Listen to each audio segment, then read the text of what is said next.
चलिए स्टार्ट करते हैं आज का लेक्चर। और आज का लेक्चर हम लोग करेंगे कंपाउंड्स के साथ, डी ब्लॉक के कंपाउंड्स के साथ।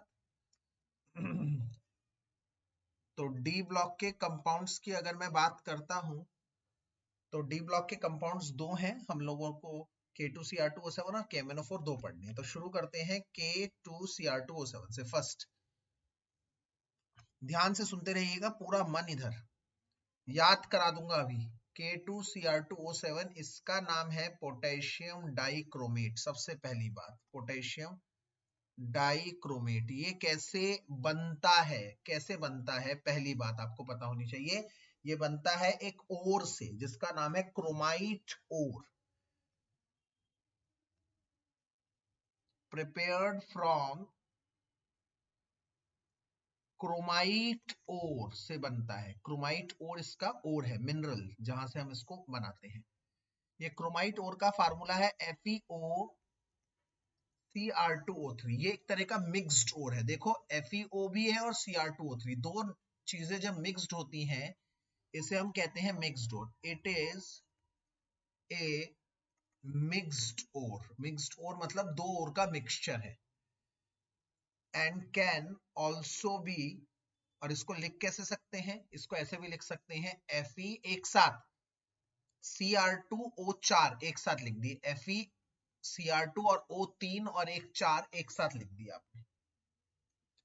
ठीक है, इसको ऐसे भी लिखा जा सकता है। इट इज अ मिक्स्ड ओर। ये एक मिक्स्ड ओर है, क्रोमाइट ओर से बनता है। अगर आप मुझसे पूछते हैं सर इसका यूज क्या है सबसे ज्यादा, तो मैं कहूंगा इसका यूज एक तो हमारा केमिकल रिएजेंट में है। यूजेस की बात करता हूं अगर,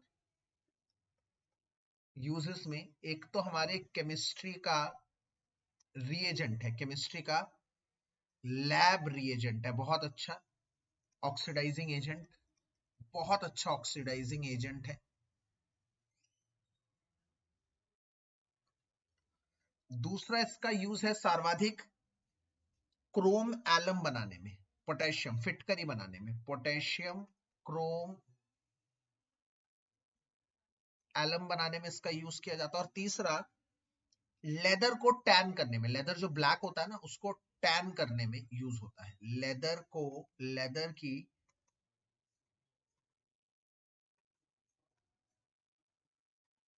की टैनिंग इंडस्ट्री में इसका यूज किया जाता है। अब सवाल आता है इसको क्रोमाइट ओर से कैसे बनाया जाता है, क्रोमाइट ओर से कैसे बनता है, ये हमारा आज का मेन टारगेट है। इसकी 3 रिएक्शंस है और ये पेपर में श्योर शॉट आने के चांसेस है। 3 रिएक्शन। तो प्रिपरेशन में 3 स्टेप है। सबसे पहले स्टेप में हम लोगों को, स्टेप 1 में हम लोग क्या करेंगे, इस ओर को हम लोग करते हैं रोस्ट। बेटा रोस्टिंग का मतलब समझ लो। रोस्टिंग का मतलब है किसी ओर को गर्म करना ऑक्सीजन की प्रेजेंस में। रोस्टिंग मतलब heating the ore in the presence of oxygen. Oxygen की प्रेजेंस में हीट करना। एक कैल्सिनेशन होता है, ऑक्सीजन की एब्सेंस में हीट करना। ठीक है, रोस्टिंग मतलब इसको गर्म करते हैं द प्रेजेंस ऑफ ऑक्सीजन। तो सबसे पहले स्टेप की रिएक्शन क्या है मैं आप लोगों को याद करवा रहा हूं, बैलेंसिंग समेत लर्न करेंगे। 4 ओर ले लो, 4 ओर मतलब 4Fe Cr2O4, 4 ओर ले लिए। 4Fe Cr2O4 4 ओर, इसका double base Na2CO3 sodium carbonate, ये डबल बेस ले लेना है। देखो कैसे लर्न करना है, 4 और उसका डबल बेस, 4 और उसका डबल बेस। बेस की प्रेजेंस में रोस्टिंग की जाती है। बेस यहाँ पर NaOH ही नहीं होता, Na2CO3 भी एक बेस होता है, सोडियम कार्बोनेट। और एक कम ऑक्सीजन, एक कम मतलब 7 ऑक्सीजन लेकर इसे करना है हीट। एक कम ऑक्सीजन लेकर इसे करना है heat. Then what will you get, आपको क्या मिलेगा, ध्यान से मेरी बात सुनो। ये 8 Na2 as it is, 8 Na2 आपको दिख रहे हैं, 8 Na2 as it is chromium के साथ चले जाएंगे। 8 Na2 as it is chromium के साथ चले जाएंगे, क्रोमियम के साथ चले जाएंगे और बना देंगे 8 Na2 CrO4, CrO4 बनेगा। Cr2O4 की जगह याद रखिएगा शुरू में Cr2O4 है और बनेगा 8 Na2CrO4। इसका नाम है सोडियम क्रोमेट। याद रखिएगा Cr2O7 जब हो तो डाइक्रोमेट, 2 क्रोमियम हो, इसका हाफ कर देंगे। अब 7 का हाफ तो कर नहीं सकते थे, एक ऑक्सीजन ऐसे करते हैं, इसका हाफ CrO4, ये कहलाता है क्रोमेट। Cr2O7 कहलाता है डाइक्रोमेट, इसका आधा CrO4 कहलाता है क्रोमेट। ये चीज है, ये बनेगा एज इट इज, मतलब 8 Na इसके साथ जाकर ये बनाएंगे, ये तो एज इट इज याद कर लो। अब 4 Fe का 2 Fe2O3 ये बनता है, 2 Fe2O3 ये बनता है आयरन ऑक्साइड। ये इनसॉल्युबल होता है, पानी में घुलता नहीं है। और इसके अलावा याद कर लो जिंदगी में, या तो फिर इसके साथ ये लिखो, जहां पर भी कार्बोनेट होता है ना, कार्बोनेट को गर्म करते हैं तो कौन सी गैस निकलती है? CO2 gas. तो यहाँ पर 8 CO2 गैस भी निकलेगी इसके साथ, और जो बचेगा वो यही है 2 Fe2O3। ये रही पहली रिएक्शन। इसे कैसे लर्न करना है एक बार दोबारा देखो। सबसे पहले 4 ले लो और Cr2O4, 4 और ले लो, डबल बेस ले लो Na2CO3, एक कम ऑक्सीजन ले लो, हीट करेंगे तो 8 Na2CrO4 बना देंगे, क्रोमेट बना देंगे, 8 CO2 भी निकलेंगे क्योंकि कार्बोनेट है, और बचा हुआ 2 Fe2O3 एक साथ लिख देना है। ठीक है भाई, ये तो एज इट इज लर्न करना है, याद कर लीजिए। ये पहला स्टेप रहा, फर्स्ट स्टेप। अब बात आती है सेकेंड स्टेप की।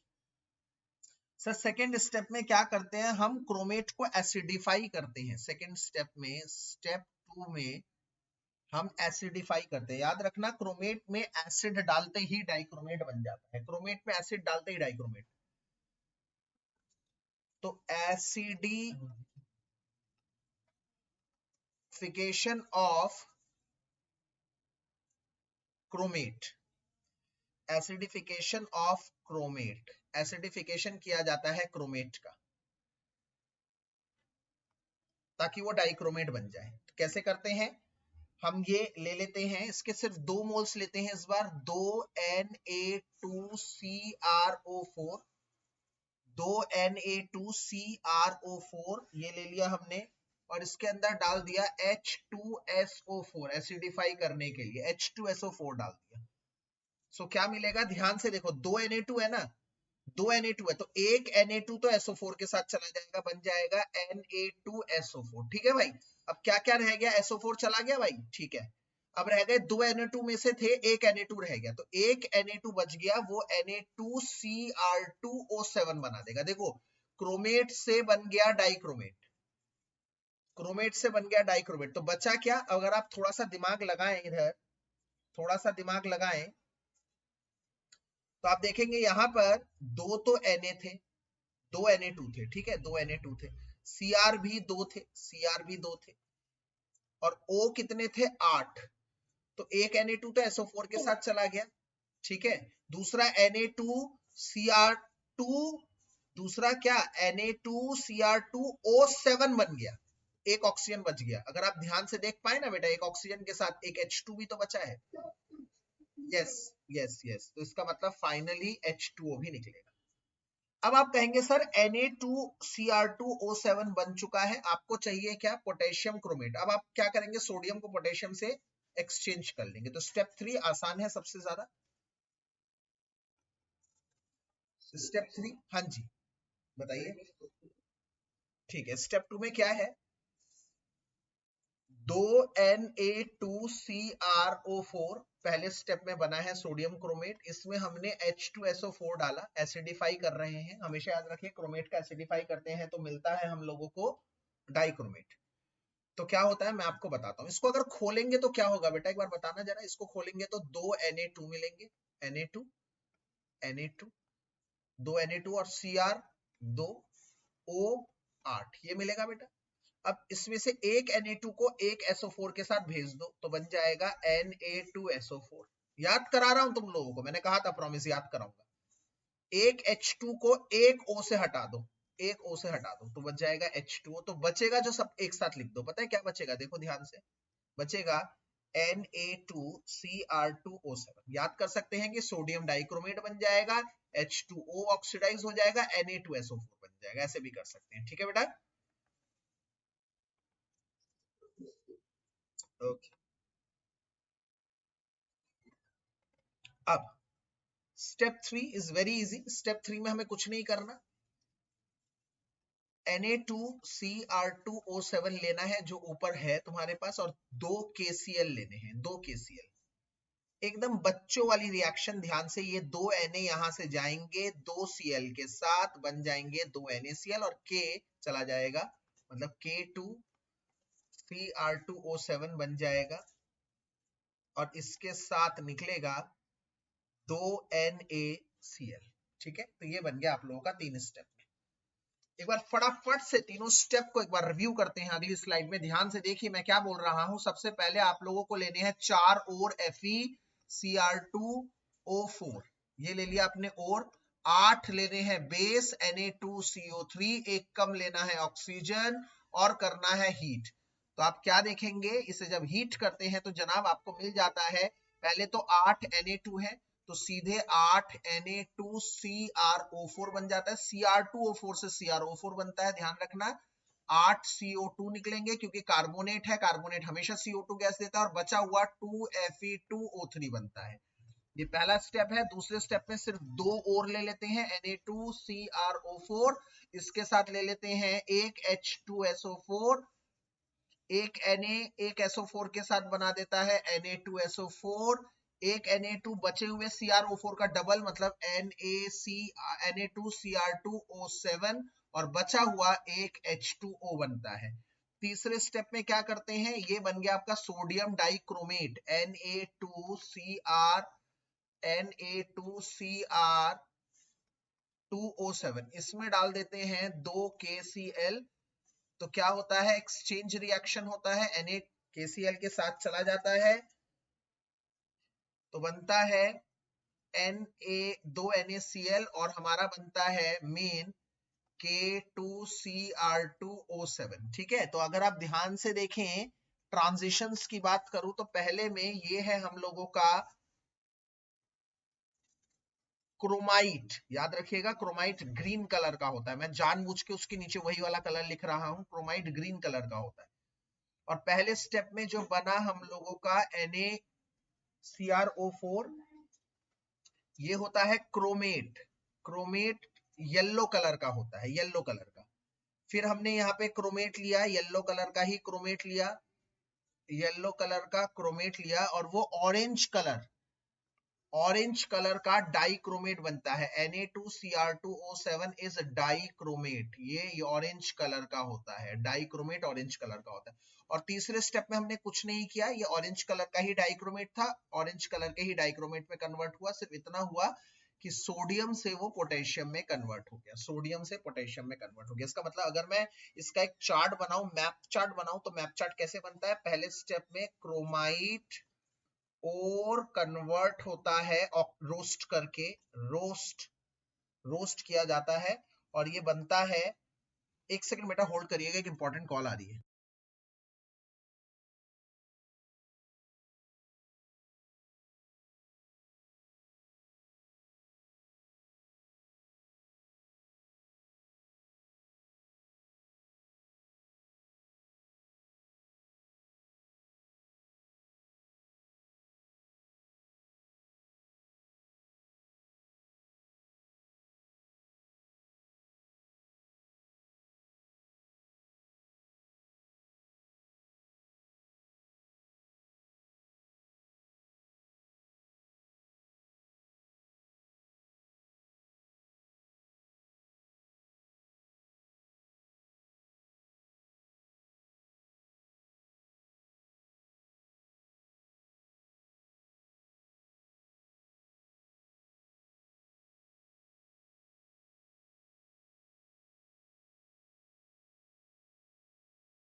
चलिए पहले स्टेप में, बेटा मेरा ऑडियो क्लियर है ना, एक बार देखिए जरा। ठीक है, तो पहले स्टेप में क्रोमाइट ओर को रोस्ट करके क्या बनाया हम लोगों ने, क्रोमेट बनाया। फिर हमने क्रोमेट में एसिड डालकर H2SO4 डालकर उसे डाई क्रोमेट बनाया। ठीक है, ये दो स्टेप है इंपॉर्टेंट, ये पहला स्टेप और ये दूसरा स्टेप। ठीक है ना। तीसरे स्टेप में कुछ नहीं किया, बस सोडियम को बदल के पोटेशियम में कन्वर्ट कर दिया, एज इट इज रहा। तो मेरे ख्याल से ये तो रहा बहुत इंपॉर्टेंट, बहुत क्रूशियल चीज कि कैसे बनता है पोटेशियम डाइक्रोमेट। अब आते हैं अगले पर, इनकी प्रॉपर्टीज पर। इनकी प्रॉपर्टीज की बात अगर मैं करता हूं तो प्रॉपर्टीज में सबसे पहली प्रॉपर्टी यही आती है, इसका कलर के बारे में चर्चा। कलर, तो अगर मैं कलर की बात करूं, मैंने अभी अभी आप लोगों को बताया है कि जो क्रोमेट होता है CrO4, देखो बेटा ये था ना Na2CrO4, अगर मैं 2 Na हटा दूं, एक Na पे 1 प्लस होता है तो 2 Na पे 2 प्लस होता है, 2 प्लस हटा दूं तो बचेगा 2 माइनस। इसको ऐसे लिखूं या CrO4 टोटल पे 2 माइनस लिखूं, बात एक ही है। इन दोनों में क्रोमियम का ऑक्सीडेशन स्टेट जो याद करने की बात है वो याद रखना है, +6 है क्रोमेट में। ये येलो कलर का होता है, येलो कलर का होता है, मैंने येलो कलर से ही बनाया है। और इसका स्ट्रक्चर कुछ इस तरह से होता है, टेट्राहेड्रल ही होता है सबका, और पूरे के ऊपर आ जाता है एक चार्ज, पूरे के ऊपर आ जाता है एक चार्ज, वो चार्ज है 2 माइनस। ठीक है, अगर आपसे पूछे इसमें कितने CrO बॉन्ड इक्वल हैं, all CrO bonds are equal, क्योंकि रेजोनेंस होता है। ठीक है ना, तो याद रखिएगा all CrO bonds are equivalent due to resonance. Resonance और इसके स्ट्रक्चर का नाम है टेट्राहेड्रल। ये सब छोटी मोटी बातें हैं, आप लोगों को पता होनी चाहिए। पहली चीज कलर। अगर मैं डाइक्रोमेट की बात करता हूं, डाइक्रोमेट है Cr2O7 2 माइनस, ये ऐसे आ जाए या Cr2O7 2 माइनस आ जाए, दोनों में ही इसका ऑक्सीडेशन स्टेट सेम होता है, +6। ये डाइक्रोमेट है। याद करने की बात है बच्चों, बात याद करने की है वो क्या, कि डाइक्रोमेट और क्रोमेट दोनों में ऑक्सीडेशन स्टेट सेम रहता है। ये है डाइक्रोमेट। डाइक्रोमेट लिख लिख कर इनको याद करना है, डाइक्रोमेट। अगर मैं ऊपर वाले की बात बताऊं तो ऊपर वाला है सिंगल क्रोमेट, क्रोमेट डाइक्रोमेट। ठीक है, अब इसका अगर मैं कलर बताऊं तो इसका कलर है ऑरेंज, मैं ऑरेंज से ही लिख रहा हूं। बस ऊपर वाले का डबल कर देंगे। डबल कैसे करेंगे आइए देखते हैं। एक ले लिया ये, एक और ले लिया ये। अब इन दोनों को जोड़ेंगे कैसे, तो एक ऑक्सीजन से जोड़ देंगे, मतलब बीच में आ जाएगा एक ऑक्सीजन, ये रहा। तो ये डाइक्रोमेट बन गया है। ठीक है, ये ऑरेंज कलर का है और ये भी टेट्राहेड्रल है। अगर आप ध्यान से देखते हैं इसमें एक अच्छी बात है, डबल टेट्राहेड्रल है, 2 टेट्राहेड्रल है, डबल टेट्राहेड्रल इसका स्ट्रक्चर है। अगर आप ध्यान से देखते हैं तो इसमें ये वाला बॉन्ड, ये वाला बॉन्ड, ये सारे सिंगल बॉन्ड वाले, ये सारे इक्वल है।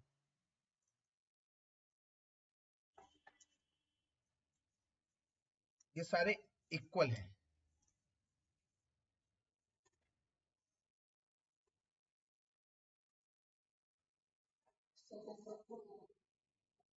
ठीक है, दोनों बता रहा हूं,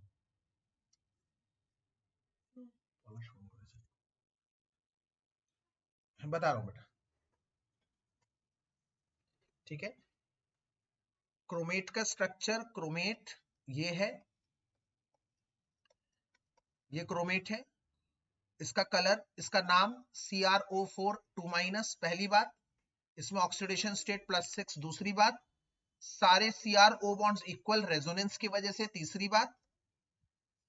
इस पूरे के ऊपर 2 नेगेटिव चार्ज होता है, सारे बॉन्ड्स इक्वल होते हैं रेजोनेंस की वजह से, बस टेट्राहेड्रल इसका स्ट्रक्चर। पर अगर डाइक्रोमेट की बात करता हूं,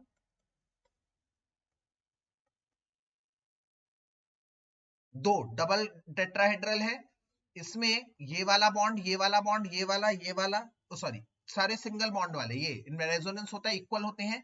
बट जो ब्रिज्ड है, बीच में ब्रिज वाला, ये वाला बॉन्ड इक्वल नहीं है, ये ध्यान रखना है। मतलब सारे इक्वल हैं, ये वाला इक्वल नहीं है। ठीक है, इस बात का आप ध्यान रखेंगे। इसका मतलब यहां पर मैं लिख रहा हूं ध्यान से, all CRO bonds are equivalent except due to resonance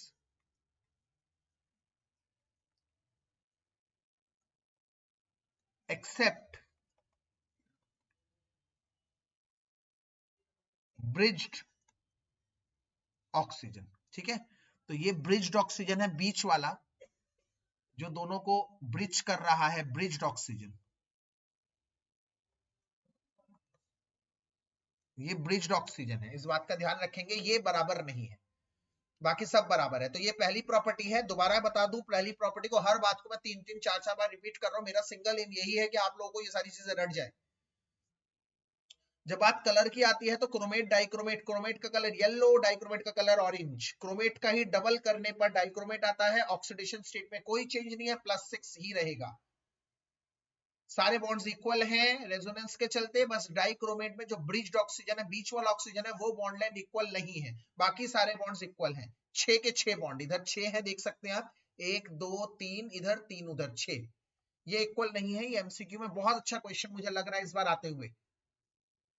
इसके बाद दूसरी प्रॉपर्टी पे आते हैं। दूसरी प्रॉपर्टी क्या है कि अगर मैं डाइक्रोमेट को स्ट्रांगली हीट करूं, दूसरी प्रॉपर्टी नंबर 2, हीट करने पर क्या होता है, हीटिंग,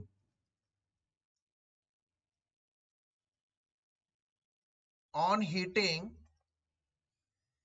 ये ऑक्सीजन लिबरेट करता है, इट लिबरेट्स ऑक्सीजन। ये बहुत अच्छा क्वेश्चन बनता है, पेपर में बता देगा कि इसको हीट करने पर क्या मिलता है, या इसकी हीट करने की रिएक्शन शो करिए। तो अगर मैं 4 ले लेता हूं पोटेशियम डाइक्रोमेट, तो चारों पोटेशियम डाइक्रोमेट क्रोमेट में चेंज हो जाते हैं, आधे बन जाते हैं, आधे, मतलब K2CrO4, देख रहे हैं आप, डाइक्रोमेट बन गया है क्रोमेट। और इससे मिलता है अलग से 2Cr2O3, और इसके अलावा मिलता है ऑक्सीजन। मैं जो लिख रहा हूं वो सब इंपॉर्टेंट है। तो ये दूसरी रिएक्शन जो मैंने लिखी है, इसको एज इट इज गल्प कर जाना है, लर्न कर लेना है। इसके बाद आती है तीसरी जो बड़ी अहम प्रॉपर्टी है, वो ये कि अगर मैं Cr2O7, जो कि क्या है मेरा पोटेशियम डाइक्रोमेट, पोटेशियम हट गया तो सिर्फ ये रह गया है डाइक्रोमेट आयन, अगर मैं इसको बेसिक मीडियम में डालता हूं, बेसिक में, याद करिए अभी मैंने पीछे क्या बताया था, स्टेप 2 क्या था, याद करिए, स्टेप टू था कि क्रोमेट में एसिड डालोगे तो डाइक्रोमेट मिलेगा। बताओ इसका रिवर्स क्या होगा, इसका रिवर्स होगा डाइक्रोमेट में बेस डालेंगे तो वो क्रोमेट बनेगा, है ना। मतलब क्रोमेट में ध्यान से देखो, ये क्रोमेट है अपना, क्रोमेट है जिसमें मैं गोल गोल बना रहा हूं, ये क्रोमेट है। क्रोमेट में एसिड डाला तो डाइक्रोमेट बन गया। इसका रिवर्स क्या होगा कि डाइक्रोमेट में बेस डालोगे तो क्रोमेट बन जाएगा। इसका मतलब डाइक्रोमेट में बेस डालोगे तो वो CrO4 2- बन जाता है, क्रोमेट बन जाता है। जी हाँ, क्रोमेट बन जाता है। No change in oxidation state, oxidation state में कोई चेंज नहीं है। डाइक्रोमेट में बेस डालोगे क्रोमेट बन जाएगा। यहीं से आती है चौथी प्रॉपर्टी। क्या है वो चौथी प्रॉपर्टी, ध्यान से देखना मैं क्या लिख रहा हूं कि मैंने क्रोमेट में पीछे स्टेप 2 में लिखवाया था, क्रोमेट में अगर मैं H+ डाल दूं तो वो डाइक्रोमेट बन जाता है ना। स्टेप 2 यही करा था ना, क्रोमेट में H+ डाल दोगे तो वो डाइक्रोमेट बन जाएगा। तो इसका रिवर्स अभी हमने पढ़ा, क्या रिवर्स क्या है कि अगर हमने क्रोमेट में बेस डाल देंगे तो ये बन जाएगा डाइक्रोमेट में। तो याद रखिएगा, मैं बार बार बोल रहा हूं, क्रोमेट में एसिड डाला तो डाइक्रोमेट बन गया, और डाइक्रोमेट में बेस डाला तो क्रोमेट बन गया। और एक ऐसा पीएच अगर आप मुझसे पूछते हैं जिसपे ये दोनों इक्विलिब्रियम पे रहते हैं, तो at pH = 4 both are in equilibrium. Equilibrium पे रहते हैं, तो ये भी बहुत अच्छा क्वेश्चन बनता है। परंतु अगर मैं डाइक्रोमेट को एसिडिक मीडियम में डालता हूं, एसिडिक मीडियम में बच्चों, एसिडिक मीडियम में डालता हूं, तो डाइक्रोमेट +6 से चेंज हो जाता है Cr3+, Cr3+ चेंज हो जाता है एसिडिक मीडियम में, Cr3+ चेंज हो जाता है। ये बहुत इंपॉर्टेंट है। इसका मतलब ऑक्सीडेशन स्टेट चेंज हो रहा है। No change in oxidation state.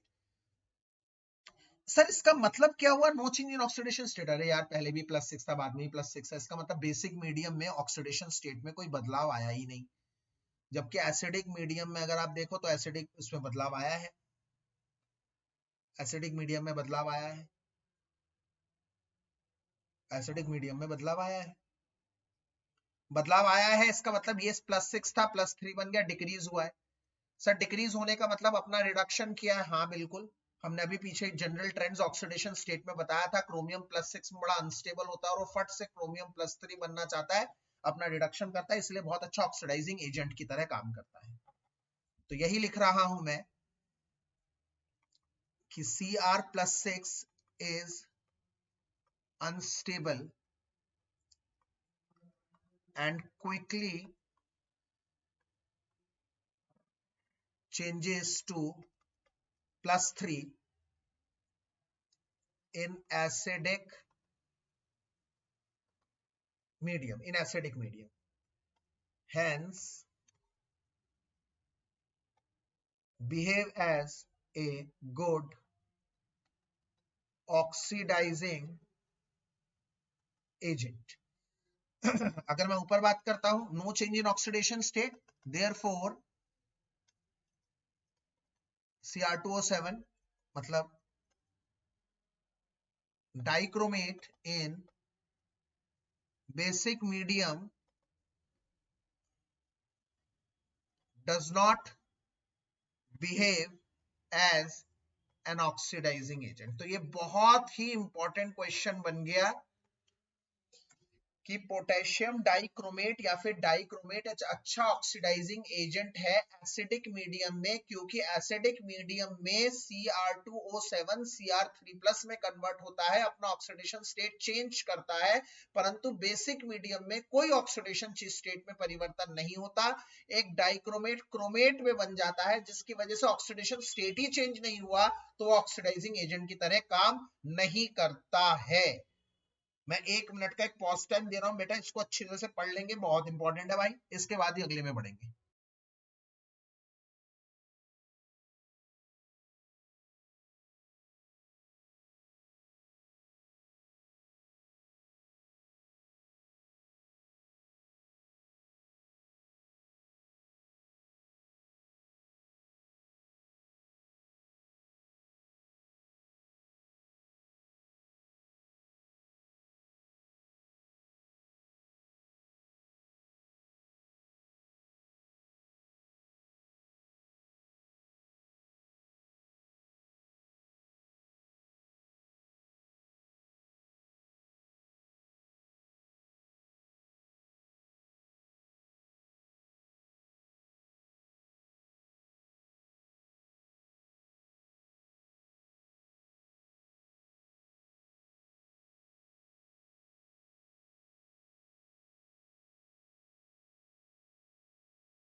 ठीक है बेटा, मेरे ख्याल से देख लिया आप लोगों ने, ये बहुत इंपॉर्टेंट है।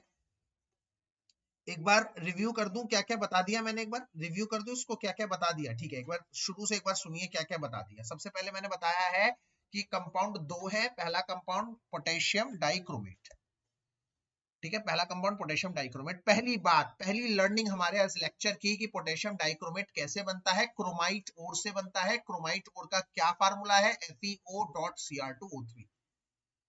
ये दो चीजों से मिलकर बना है, FeO से और Cr2O3 से, इसलिए यह एक मिक्स्ड ओर है। इसके फार्मूले को मिक्स करके FeCr2O4 भी लिख सकते हैं। इसके बनाने में 3 स्टेप्स इंक्लूड है। 3 स्टेप में पहला स्टेप है रोस्टिंग, ओर को जलाया जाता है ऑक्सीजन की प्रेजेंस में। दूसरे स्टेप में जो क्रोमेट मिला उस क्रोमेट में एसिड डाला, डाइक्रोमेट बन गया।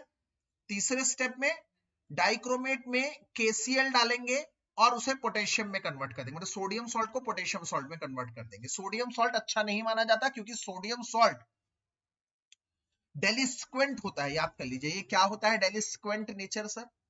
आपके घरों में सोडियम सॉल्ट प्रेजेंट रहता है ना?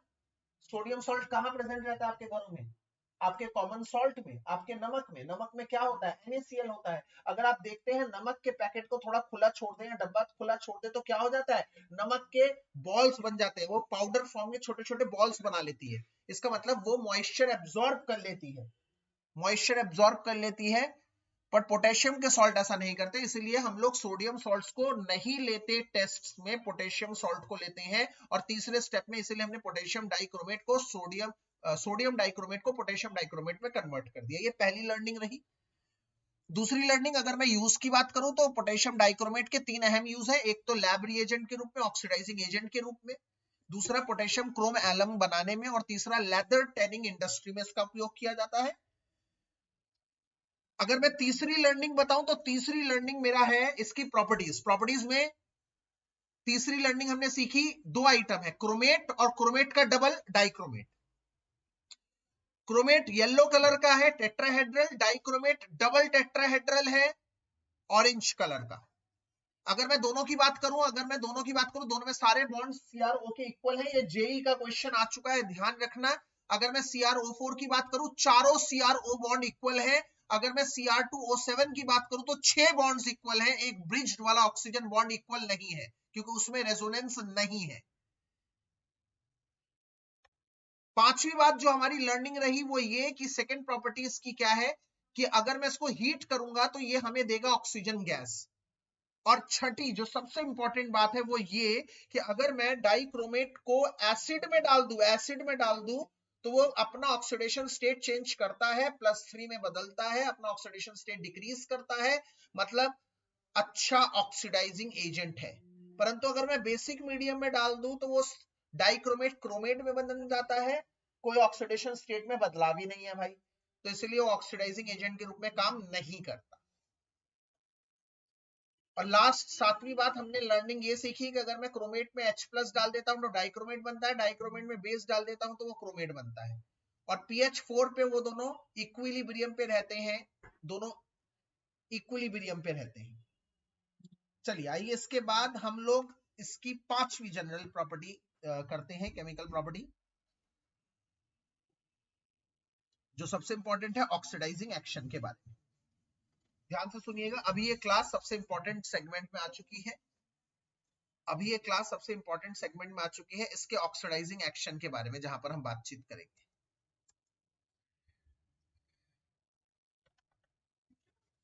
पोटेशियम डाइक्रोमेट के ऑक्सीडाइजिंग एक्शन के बारे में। तो पोटेशियम डाइक्रोमेट ये हमारी कौन सी है, पांचवी प्रॉपर्टी है। Potassium dichromate is a good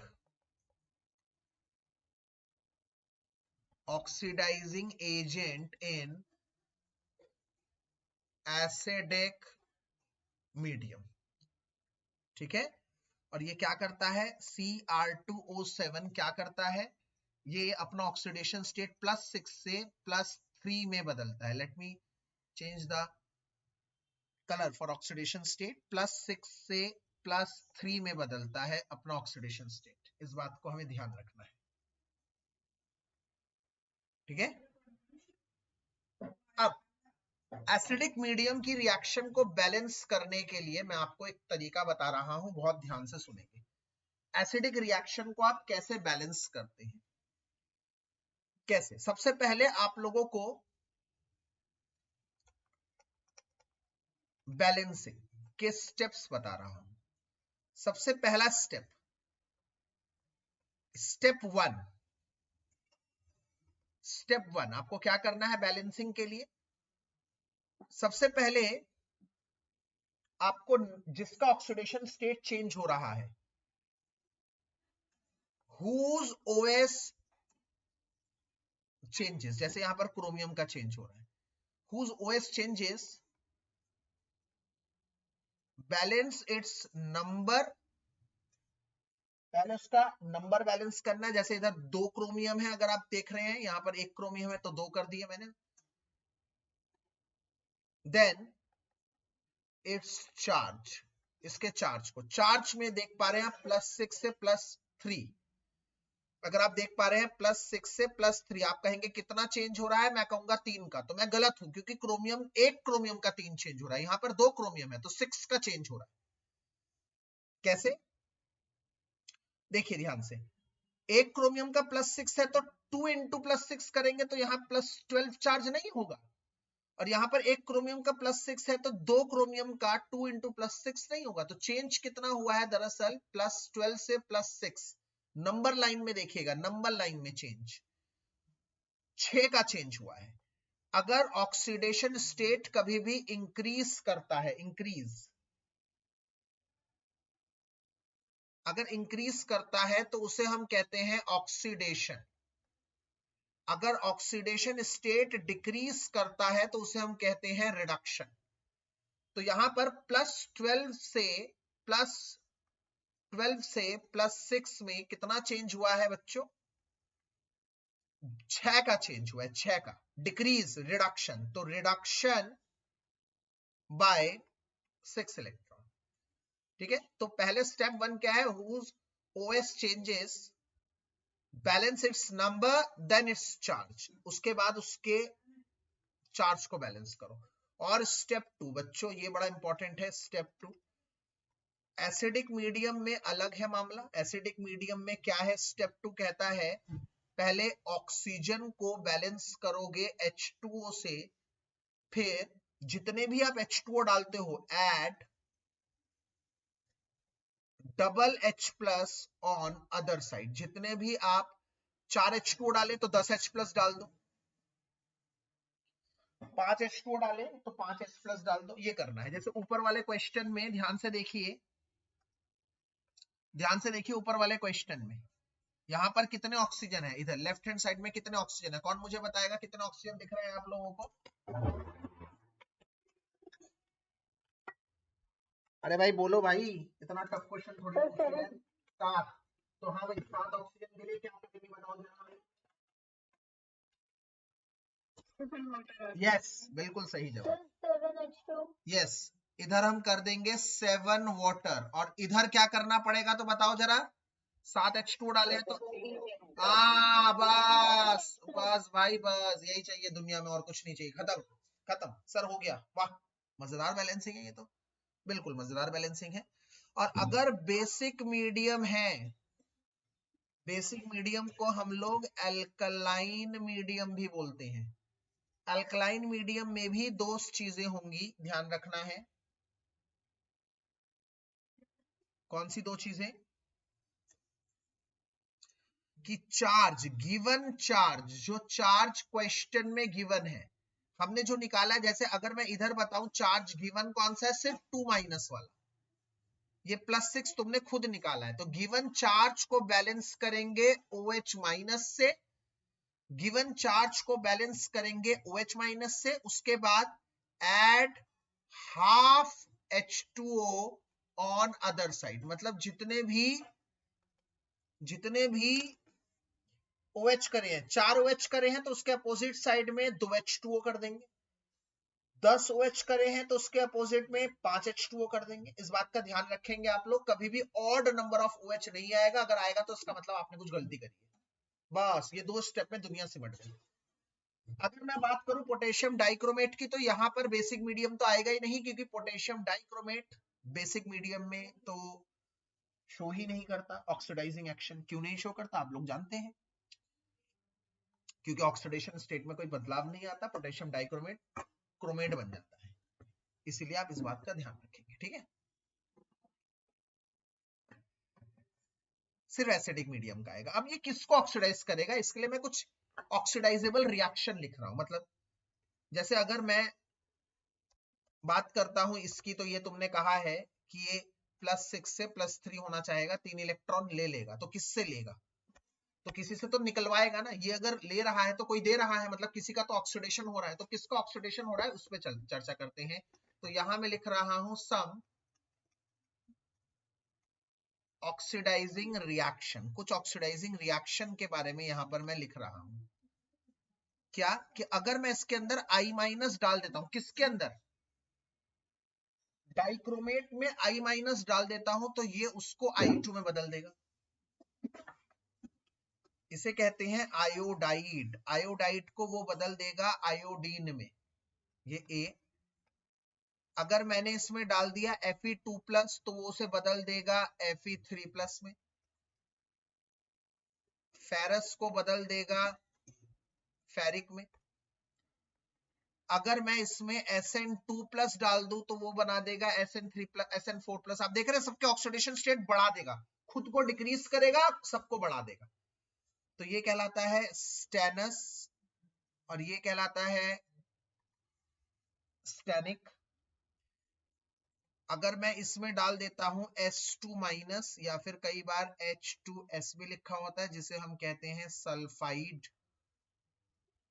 तो ये इसको बदल देगा S में, सिर्फ सल्फर में। अगर मैं इसमें डाल देता हूं NO2-, NO2- में ऑक्सीडेशन स्टेट नाइट्रोजन का +3 होता है, तो ये बता देगा NO3- में +5 में।